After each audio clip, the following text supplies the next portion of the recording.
C'est une très bonne disposition d'esprit Now qui you hear permet all French de s'affranchir des problèmes qu'on peut avoir dans la vie. Voilà. Je pense que tu as on une leçon different nature frequencies. You assez hear French. lucide et, et c'est un avantage dans la vie, Jean-Paul. Hein. Voilà. Hein. T'es tranquille, t'es un pépère cool, on dirait. Hein. Attention, hein, je ne me moque pas, mais je trouve que dans ta modulation, alors je sais que c'est un petit pic des Vosges. Je suis déjà passé 2-3 fois dans les Vosges. Could be J'ai French. remarqué qu'il y avait une certaine tranquillité Could d'esprit also quand be on part dans un Canadian département or où c'est Belgian. rigolo et qu'on est peut-être l'exemple. Je retourne le micro, mais ne le prends pas mal, hein, j'espère. Hein. F4J, SC4LVS, le groupe, hein, mais bon, le groupe constitué de Norbert qui a demandé la permission de s'en aller, et puis de Patrice qui va et qui vient. Ouais, bon voilà, vas-y, And j'en they peux plus. talk a lot. Ok, F4GSC qui reprend, F4LVS, et puis en Poitiers, F4 Foxtrot Victor Whisky. Bon, bah les Vosges, ouais, on n'est pas. On est bien S4. obligé d'être un peu. Je vais pas dire qu'on est. Non, c'est pas. Comment je décrirais ça? On a, disons, bon, la radio, c'est un loisir, on va pas se prendre la tête avec ça, quoi. On aime bien, moi je suis en roue libre, donc ouais, ça me passe, c'est un bon passe-temps. Bon, après, il faut être cool à la radio, parce que bon, on a une vie professionnelle, bon, qui s'est pas toujours bien passée.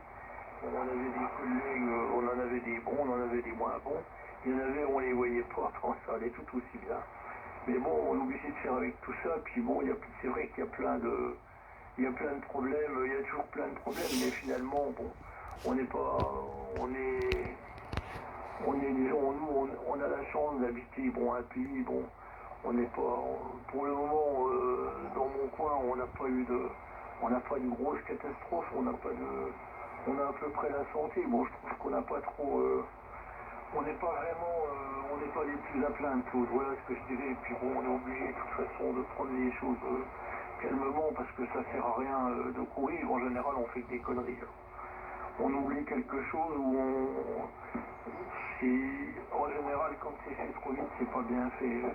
C'est vite fait, bien fait. Bon, quelquefois, oui, il y en a des bons, mais c'est pas tous bons.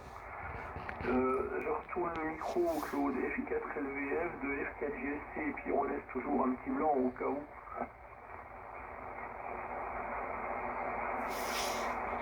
Petit blanc, restez sur le comptoir pour reprendre une expression souvent citée, hein, parce qu'Eric j'en même. Là, j'imagine le pape en train de refaire toute la liaison, en train de regarder chaque prise, de vérifier si elles sont bien vissées. Moi, j'ai même eu comme plan foireux, j'ai même eu une SO 229, une PL, qui s'était dévissée. Voilà, bon, je sais pas, avec des vibrations, l'usure, j'en sais rien. Elle s'était dévissée, là, forcément. Par moment, j'avais un rush fluctuant. J'étais très bien, 1.2, et puis hop, ça montait à 3, 5. Oh là là là là, le truc se fout en carafe, forcément. Hein.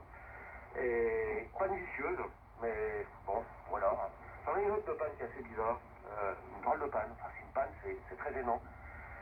Il y a deux amplis ici, un petit ampli chinois que j'utilise là actuellement. Il est bien, il fait 100 watts, ça suffit. Bon, c'est bien.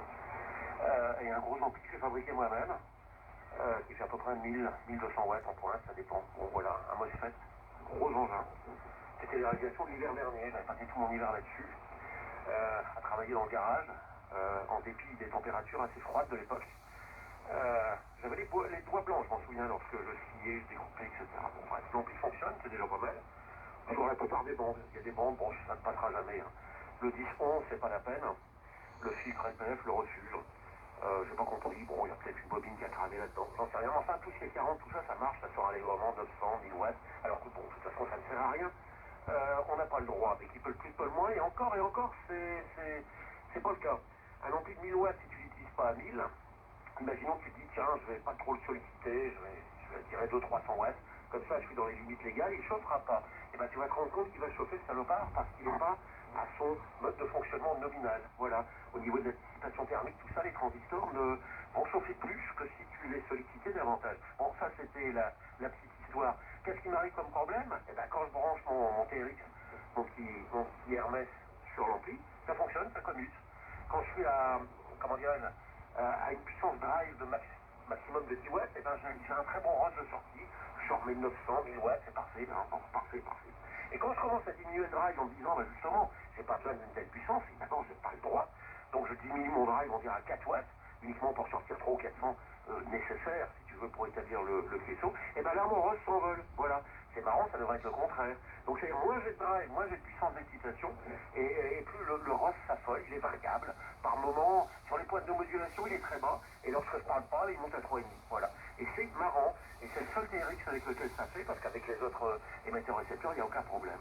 Et bon, incompatibilité d'humeur, j'en sais rien. Ces deux-là, ça pas de béret, et il n'y a rien à faire. J'ai tout essayé, des sphériques, changer les longueurs de câble, il n'y a rien à faire. Et sur fictif, ça fait le même. Alors, bon, je sais pas, un retour, sans doute, je sais pas. Mystère et boule de gomme, je me suis renseigné un peu partout, personne ne le trouve. C'est un problème propre à moi et qui est à mon avis quasi insolutionnable celui-là. Voilà, voilà. Sinon, Jean-Paul, les conditions de trafic, c'est un Hermès à briques, LVR Hermès, fabriqué en Biélorussie par un OM de là-bas. Hein. Voilà, donc il sort une dizaine de watts et il est branché sur un ampli chinois. Une copie d'un Juma PA100D. C'est une copie, mais qui fonctionne exactement comme le Juma. Le Juma, il est pareil. Les mêmes boutons, la même ergonomie, même menu et les mêmes procédures de réglage. Donc bon, voilà, il est un peu moins cher que le Juma et surtout il est disponible sur AliExpress. Vive la Chine! Quand la Chine s'éveillera, c'était un bouquin de qui ça?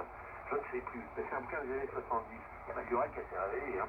Bon voilà, je te retourne le micro, Jean-Paul, tu peux laisser un blanc si tu veux. Bien évidemment, peut-être que pas, t'as peut-être solutionné. 4GSC, le groupe 4Z.